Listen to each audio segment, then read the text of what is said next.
Hello दोस्तों, मैं जी स्वागत करता हूं आपके अपने चैनल जीत व्यू पर। आज के इस वीडियो में देखेंगे लंबाई का मापन तथा मापन को एसआई मात्रक में व्यक्त करना। विज्ञान कक्षा 7 पेज नंबर है आपका 105 से लेकर 109 तक। वीडियो में आगे बढ़ने से पहले वीडियो को लाइक एंड चैनल को सब्सक्राइब कर दीजिए ताकि आने वाली वीडियो का नोटिफिकेशन आपको मिल सके। सबसे पहले अपन देखेंगे अवधारणा का संक्षिप्त परिचय। इसको अपन देख लेते तो अपन को क्वेश्चंस के आंसर अच्छे से समझ में आ जाते हैं। तो चलिए देखते हैं। जैसे ऐसे अनेक अवसर आते हैं जब हम लंबाई अथवा दूरियों की मापने की आवश्यकता होती है। दर्जी कपड़े की लंबाई यह जानने के लिए मापता है कि वह कपड़ा कुर्ता सीने के पर्याप्त है अथवा नहीं। यदि आपसे पूछा जाए कि आपकी लंबाई कितनी है तो आप अपने सिर से पैर की एड़ी तक की लंबाई बताएंगे। आइए हम लंबाई मापने के लिए क्रियाकलाप करते हैं। तो देखिए क्रियाकलाप यहाँ पर दिया गया। आप इस क्रियाकलाप को समूह में एक एक मात्रक मानकर अपने घर के कमरे की लंबाई एवं चौड़ाई मापिए। तो यहाँ पर मापने के लिए दिया गया, आप चाहें तो अपने घर पर कर सकते हैं।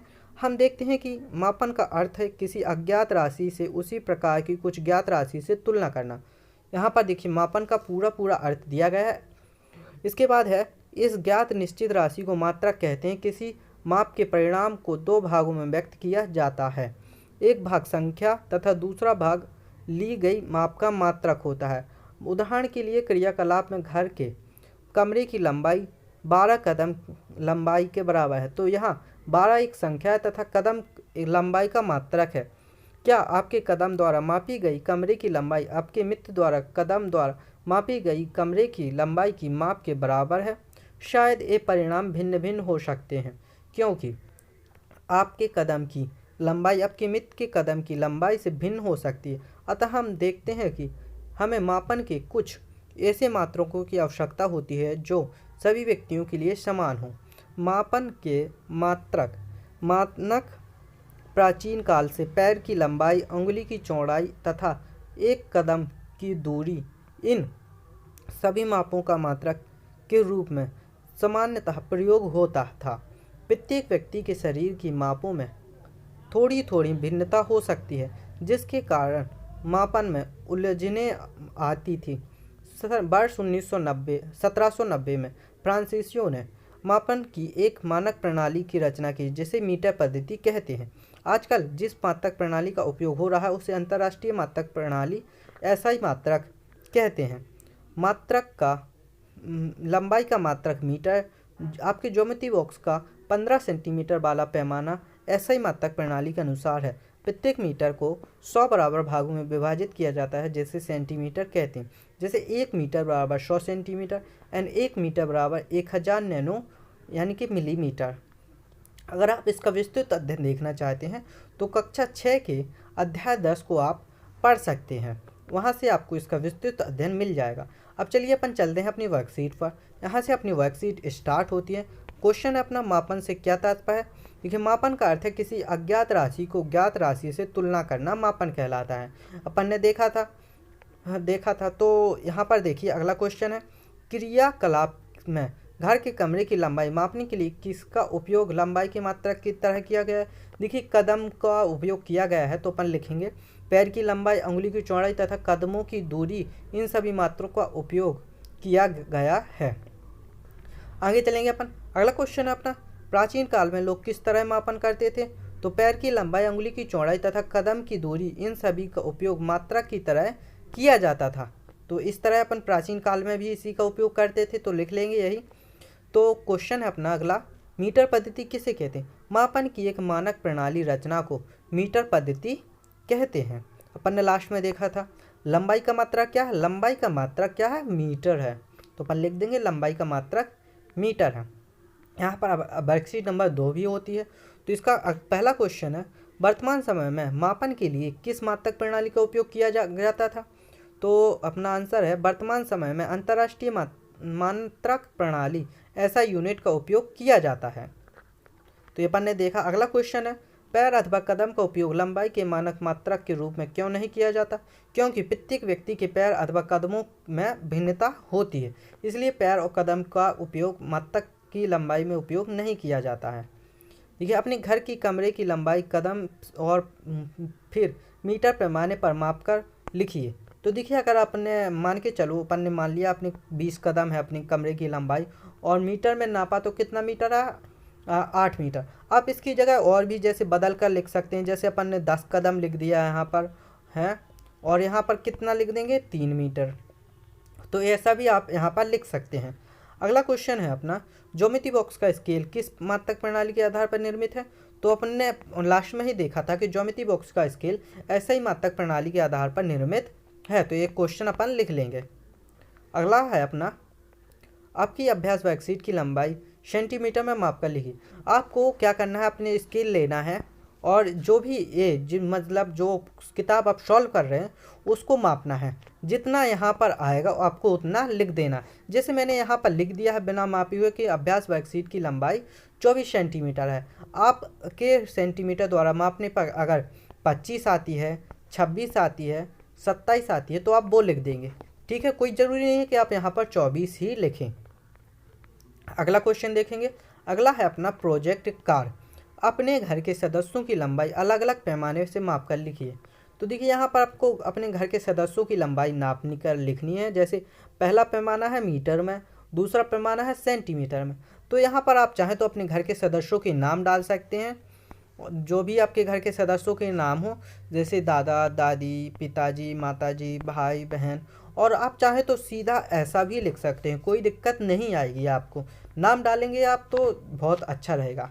लंबाई देखिए कितनी है, आप चाहें तो अपने दादा दादी या मम्मी पापा से पता करके भी लिख सकते हैं। और अगर मालूम नहीं है तो अपन ऐसे ही लिख देंगे जैसे मैंने लिखे हुए हैं।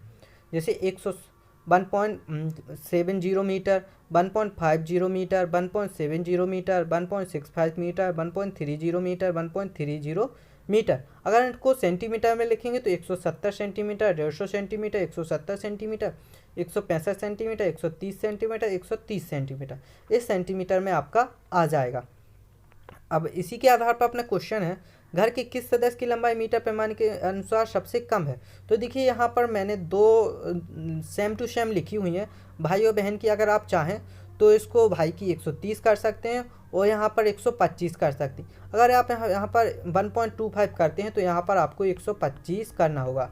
और इस क्वेश्चन का आंसर भी आपका बदल जाएगा। जैसे घर के किस सदस्य की लंबाई मीटर पैमाने में सबसे कम है, तो आंसर में क्या आएगा, केवल बहन आएगा, ये भाई नहीं आएगा। फिर मैंने दोनों लिखे हुए हैं क्योंकि दोनों की लंबाई मैंने एक सी लिखी हुई है।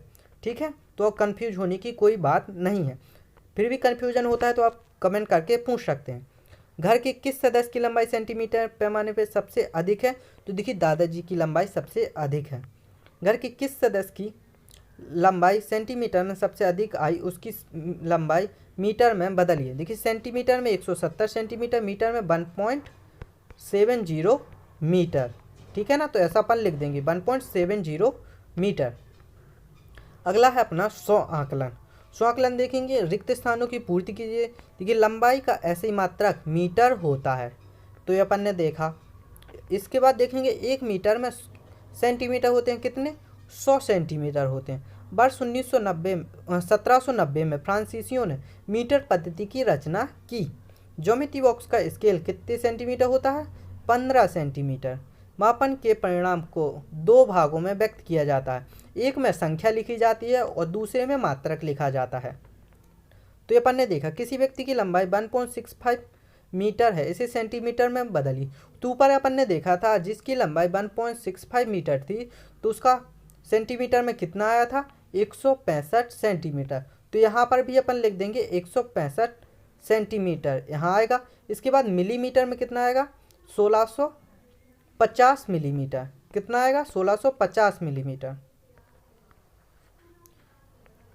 यहाँ पर देखिए अपन ने 10 से गुणा किया है। अगर अपन डायरेक्ट इसको 1 करते हैं तो कितने से गुणा करना पड़ेगा, 1000 से, क्योंकि 1 मीटर बराबर 1000 मिलीमीटर होता है। ये आपको ध्यान रखना है, ठीक है ना, 1000 मिलीमीटर होता है। अगला क्वेश्चन देखेंगे अपन, आपके घर से शाला की दूरी लगभग कितने मीटर है। क्योंकि हमारे घर से शाला की दूरी 300 मीटर है। यहाँ पर मैंने 300 मीटर लिखा हुआ है। आपका घर से शाला की दूरी ज़्यादा होती है तो अपन लिख सकते हैं 1000 मीटर भी लिख सकते हैं, और ज़्यादा पर अगर बस से या कार से जाते हैं तो किलोमीटर में भी लिख सकते हैं, जैसे 2 किलोमीटर, 3 किलोमीटर, ठीक है। और अगर आप पैदल जाते हैं तो 200 मीटर, 300 मीटर, 500 मीटर ऐसे आप लिख सकते हैं। आप ज़रूरी नहीं है कि ए लिखें। तो मैंने आपको बता दिया है कि आपको कैसा लिखना है। आपकी कक्षा की लंबाई तथा चौड़ाई मीटर में माप कर लिखी, तो आपको कक्षा की लंबाई और चौड़ाई अंदाज से लगाकर लिख देने। जैसे यहाँ पर मैंने आपको बताया हुआ है कि कक्षा की लंबाई 10 मीटर, कक्षा की चौड़ाई 4 मीटर।